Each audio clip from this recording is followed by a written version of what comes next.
शांति 14 नवंबर 2023 की साकार मुरली है। बाबा बोले, मीठे बच्चे मनुष्य को देवता बनाने की सर्विस में विघ्न जरूर पड़ेंगे।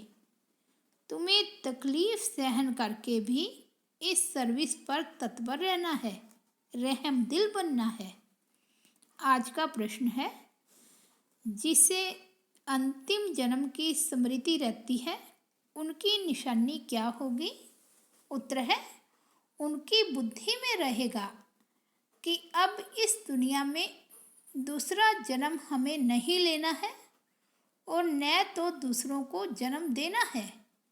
यह पाप आत्माओं की दुनिया है, इसकी वृद्धि अब नहीं चाहिए, इसे विनाश होना है।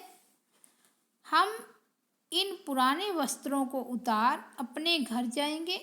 अब नाटक पूरा हुआ, गीत बजा है, नई उम्र की कलियां। ओम शांति। बाप बैठ बच्चों को समझाते हैं कि तुम बच्चों को हरेक की ज्योति जगानी है, यह तुम्हारी बुद्धि में है। बाप को भी बेहद का ख्याल रहता है कि जो भी मनुष्य मात्र हैं उनको मुक्ति का रास्ता बताएं। बाप आते ही हैं बच्चों की सर्विस करने, दुख से लिबरेट करने। मनुष्य समझते नहीं हैं कि यह दुख है तो सुख का भी कोई स्थान है, यह जानते नहीं। शास्त्रों में सुख के स्थान को भी दुख का स्थान बना दिया है। अब बाप है रहम दिल। मनुष्य तो यह भी नहीं जानते कि हम दुखी हैं, क्योंकि सुख का और सुख देने वाले का पता ही नहीं है। यह भी ड्रामा की भावी। सुख किसको कहते हैं, दुख किसको कहते, यह जानते नहीं। ईश्वर के लिए कह देते हैं कि वही सुख दुख देते हैं, गो उस पर कलंक लगाते हैं। ईश्वर जिनको बाप कहते हैं उनको जानते ही नहीं। बाप कहते हैं कि मैं बच्चों को सुख ही देता हूँ। तुम अब जानते हो बाबा आया है पतितों को पावन बनाने। कहते हैं मैं सबको ले जाऊंगा स्वीट होम। वह स्वीट होम भी पावन है, वहाँ कोई पतित आत्मा रहती नहीं। उस ठिकाने को कोई जानते नहीं। कहते हैं कि फलाना पार निर्वाण गया, परंतु समझते नहीं। बुद्ध पार निर्वाण गया तो जरूर वहाँ का रहने वाला था, वहाँ ही गया। अच्छा, वह तो गया, बाकी दूसरे कैसे जाएं? साथ तो कोई को ले नहीं गया। वास्तव में वह जाते नहीं, इसलिए सब पतित पावन बाप को याद करते हैं। पावन दुनिया दो हैं, एक मुक्ति धाम, दूसरा जीवन मुक्ति धाम। शिवपुरी और विष्णुपुरी, यह है रावणपुरी। परम पिता परमात्मा को राम भी कहते हैं। राम राज्य कहा जाता है तो बुद्धि परमात्मा की तरफ चली जाती है। मनुष्य को तो सब परमात्मा मानेंगे नहीं, तो तुमको तरस पड़ता है, तकलीफ तो सहन करनी पड़े। बाबा कहते मीठे बच्चे मनुष्य को देवता बनाने में इस ज्ञान यज्ञ में विघ्न बहुत ही पड़ेंगे। गीता के भगवान ने गाली खाई थी ना, गालियाँ उनको भी और तुमको भी मिलती है। कहते हैं ना कि इसने शायद चौथ का चंद्रमा देखा होगा। यह सब है दंत कथाएं। दुनिया में तो कितना गंद है। मनुष्य क्या क्या खाते हैं, जानवरों को मारते हैं, क्या क्या करते हैं। बाप आकर इन सब बातों से छुड़ा देते हैं। दुनिया में मारा मारी कितनी है, तुम्हारे लिए बाप कितना सहज कर देते हैं। बाप कहते हैं कि तुम सिर्फ मुझे याद करो तो विक्रम विनाश हो जाएंगे। सबको एक ही बात समझाओ। बाप कहते हैं अपने शांति धाम और सुख धाम को याद करो। तुम असल वहाँ के रहवासी हो। सन्यासी लोग भी वहाँ के लिए ही रास्ता बताते हैं। अगर एक निर्वाण धाम चला गया तो फिर दूसरे को कैसे ले जाएंगे? उनको कौन ले जाएगा? समझो, बुद्ध निर्वाण धाम गया, उनके बोधि तो यहाँ बैठे हैं, उनको वापस ले जाए ना। गाते भी हैं जो पैगंबर है, सबकी रूह यहाँ है, यानी किस न किसी शरीर में है, फिर भी महिमा गाते रहते। अच्छा, धर्म स्थापन करने गए, फिर क्या हुआ? मुक्ति में जाने लिए मनुष्य कितना माथा मारते हैं। उसने तो यह जप तप तीर्थ आदि नहीं सिखाया। बाप कहते हैं मैं आता ही हूँ सबके गति सदगति करने, सबको ले जाता हूँ। सतयुग में जीवन मुक्ति है, एक ही धर्म है, बाकी सब आत्माओं को वापस ले जाते हैं। तुम जानते हो वह बाबा है बागवान, हम सब माली हैं। मम्मा बाबा और सब बच्चे माली बन बीज बोते रहते हैं। कलम निकलती है, फिर माया के तूफान लग पड़ते हैं। अनेक प्रकार के तूफान लगते हैं, यह है माया के विघ्न। तूफान लगते हैं तो पूछना चाहिए बाबा इसके लिए क्या करना चाहिए? श्रीमत देने वाला बाप है, तूफान तो लगेंगे ही। नंबर 1 है देह अभिमान। यह नहीं समझते कि मैं आत्मा अविनाशी हूँ, यह शरीर विनाशी है। हमारे 84 जन्म पूरे, आत्मा ही पुनर्जन्म लेती है। घड़ी घड़ी एक शरीर छोड़ दूसरा लेना आत्मा का ही काम है। अब बाप कहते हैं तुम्हारा यह अंतिम जन्म है, इस दुनिया में दूसरा जन्म नहीं लेना है, न किसको देना है। पूछते हैं कि फिर सृष्टि की वृद्धि कैसे होगी? अरे इस समय सृष्टि की वृद्धि नहीं चाहिए, यह तो भ्रष्टाचार की वृद्धि है। यह रस्म रावण से शुरू हुई है। दुनिया को भ्रष्टाचारी बनाने वाला रावण ठहरा, श्रेष्ठाचारी राम बनाते हैं। इसमें भी तुमको कितनी मेहनत करनी पड़ती है। घड़ी घड़ी देह अभिमान में आ जाते हैं। अगर देह अभिमान में न आए तो अपने को आत्मा समझे। सतयुग में भी अपने को आत्मा तो समझते हैं ना, जानते हैं अभी यह हमारा शरीर वृद्ध हुआ है, इनको छोड़कर नया लेंगे। यहाँ तो आत्मा का भी ज्ञान नहीं है, अपने को देह समझ बैठे हैं। इस दुनिया से जाने की दिल उनकी होती है जो दुखी होते हैं, वहाँ तो है ही सुख, बाकी आत्मा का ज्ञान वहाँ रहता है। एक शरीर छोड़ दूसरा लेते हैं, इसलिए दुख नहीं होता, वह सुख की प्रालब्ध है। यहाँ भी आत्मा तो कहते हैं, फिर भल कोई आत्मा सो परमात्मा कह देते हैं। आत्मा है यह तो ज्ञान है ना, परंतु यह नहीं जानते कि हम इस पाठ से वापस जा नहीं सकते। एक शरीर छोड़ फिर दूसरा लेना जरूर है। पुनर्जन्म तो सब मानेंगे, कर्म तो सब कूटते हैं ना। माया के राज्य में कर्म विकर्म ही बनते हैं, तो कर्म कूटते रहते हैं। वहाँ ऐसे कर्म नहीं जो कूटने पड़े। अब तुम समझते हो कि वापस जाना है, विनाश होना ही है। बम्स की ट्रायल भी ले रहे हैं, गुस्से में आकर फिर ठोक देंगे। यह पावरफुल बम्स हैं। गायन भी है यूरोपवासी यादव, भल हम सब धर्म वालों को यूरोपवासी ही कहेंगे। भारत है एक तरफ, बाकी उन सबको मिला दिया है। अपने खंड लिए उन्हों को प्यार तो करते हैं, अपने खंड के लिए उन्हों को प्यार तो बहुत है, परंतु भावी ऐसी है तो क्या करेंगे। ताकत सारी तुमको बाबा दे रहे हैं, योग बल से तुम राज्य ले लेते हो, तुमको कोई भी तकलीफ नहीं देते हैं। सिर्फ बाप कहते हैं मुझे याद करो, देह अभिमान छोड़ो। कहते हैं कि मैं राम को याद करता हूँ, श्री कृष्ण को याद करता हूँ, तो वे अपने को आत्मा थोड़े ही समझते हैं। आत्मा समझते तो आत्मा के बाप को क्यों नहीं याद करते हैं।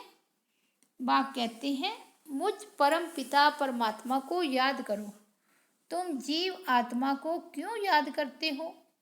तुमको देही अभिमानी बनना है। मैं आत्मा हूँ, बाप को याद करता हूँ। बाबा ने फरमान किया है, याद करने से विक्रम विनाश होंगे और वर्षा भी बुद्धि में आ जाएगा। बाप और जायदाद अर्थात मुक्ति और जीवन मुक्ति, इसके लिए ही धक्के खाते रहते हैं। यज्ञ जप तप आदि करते रहते हैं। पोप से भी आशीर्वाद लेने जाते हैं।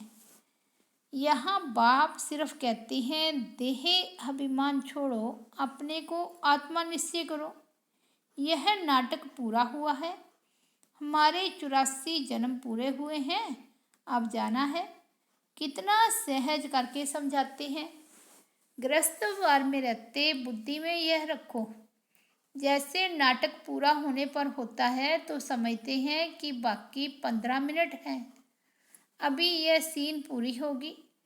एक्टर्स समझते हैं हम यह कपड़ा उतार घर को जाएंगे, अभी सबको वापस जाना है। ऐसी ऐसी बातें अपने से करनी चाहिए। कितना समय हमने सुख दुख का पाठ बजाया, यह जानते हैं। अभी बाप कहते हैं कि मुझे याद करो, दुनिया में क्या क्या हो रहा है इन सबको भूल जाओ, यह सब खत्म हो जाने वाले हैं, अब वापस जाना है। वे समझते हैं कि कलयुग अभी 40,000 वर्ष चलेगा। इसको घोर अंधेरा कहा जाता है। बाप का परिचय नहीं है। ज्ञान माना बाप का परिचय, अज्ञान माना नो परिचय, तो गोवा घोर अंधेरे में है। अभी तुम घोर सोजरे में हो, नंबरवार पुरुषार्थ अनुसार। अब रात पूरी होने वाली है, हम वापस जाते हैं। आज ब्रह्मा की रात, कल ब्रह्मा का दिन होगा। बदलने में टाइम तो लगेगा ना।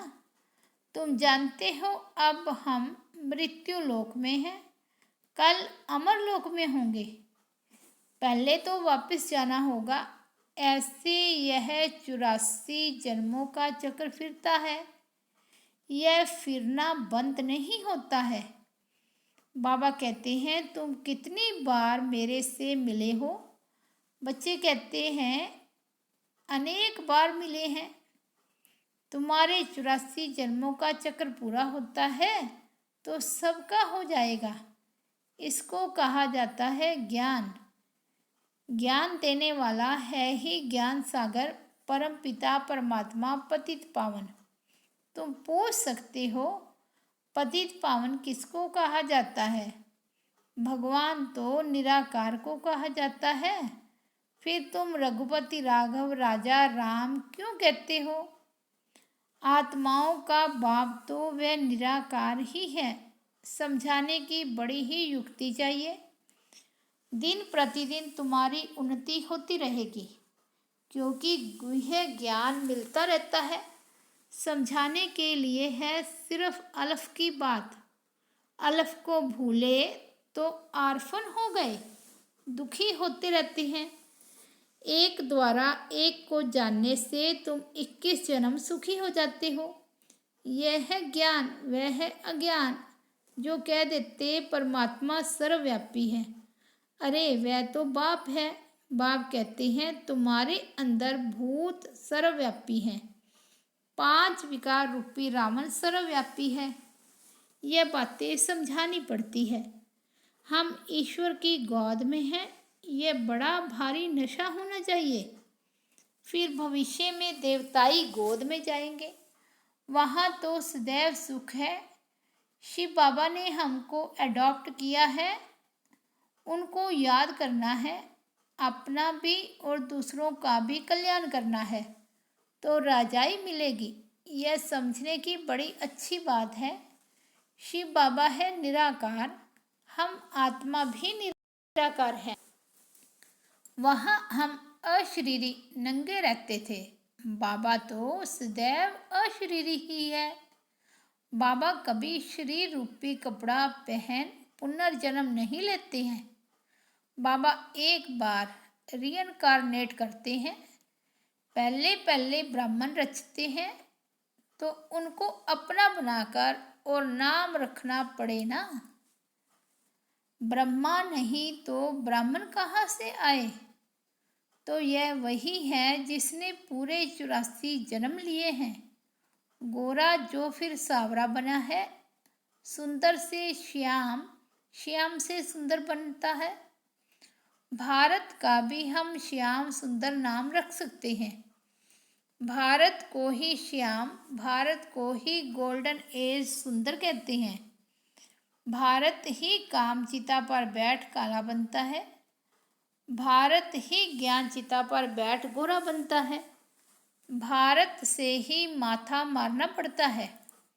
भारतवासी फिर और धर्मों में कन्वर्ट हो गए हैं। यूरोपियन और इंडियन में फ़र्क नहीं दिखाई पड़ता है। वहाँ जाकर शादी करते हैं तो फिर क्रिश्चियन कहलाने लग पड़ते हैं। उनके बच्चे आदि भी उसी फीचर्स के होते हैं। अफ्रीका में भी शादी कर लेते हैं। अब बाबा विशाल बुद्धि देते हैं चक्र को समझने की। यह भी लिखा हुआ है, विनाश काले विपरीत बुद्धि यादवों और कौरवों ने प्रीत नहीं रखी। जिन्होंने प्रीत रखी उनकी विजय हुई। विपरीत बुद्धि कहा जाता है दुश्मन को। बाप कहते हैं इस समय सब एक दो के दुश्मन हैं। बाप को ही सर्वव्यापी कह गाली देते हैं, या तो फिर कह देते जन्म मरण रहित है, उनको कोई भी नाम रूप नहीं है।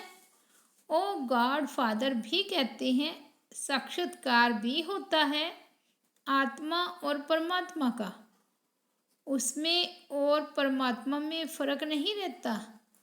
बाकी नंबरवार कम जास्ती ताकत तो होती ही है। भल मनुष्य मनुष्य हैं, उनमें भी तो मर्तबे होते हैं। बुद्धि का फर्क है। ज्ञान सागर ने तुमको ज्ञान दिया है तो उनको याद करते हो। वह अवस्था तुम्हारी अंत में बनेगी।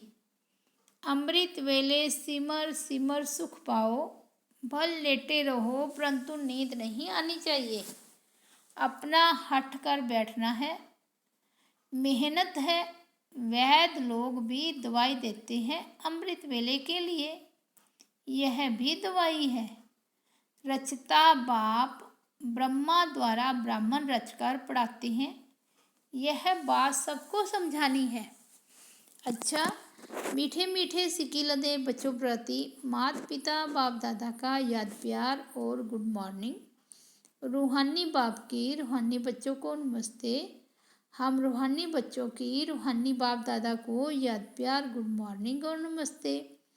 धारणा के लिए मुख्य सार। फर्स्ट पॉइंट है, हमने ईश्वर की गोद ली है, फिर देवताई गोद में जाएंगे। इसी रूहानी नशे में रहना है, अपना और दूसरों का कल्याण करना है। सेकंड पॉइंट है, अमृत वेले उठ ज्ञान सागर के ज्ञान का मनन करना है। एक की अव्यभिचारी याद में रहना है। देह अभिमान छोड़ स्वयं को आत्मा निश्चय करना है।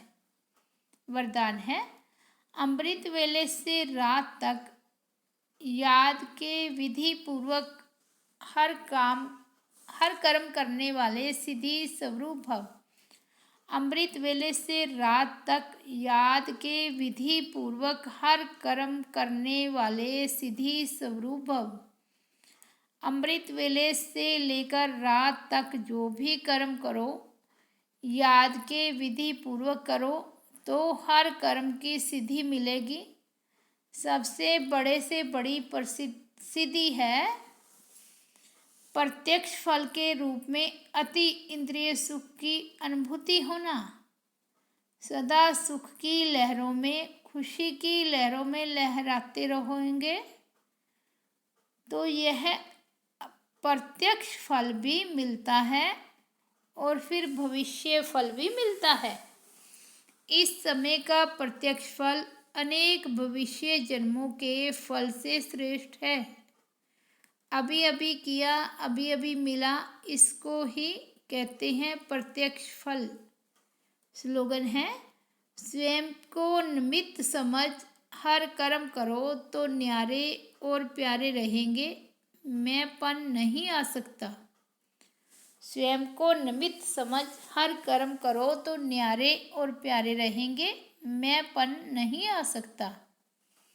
ओम शांति। तो ये थे बाबा के अनमोल महावाक्य 14 नवंबर 2023 के।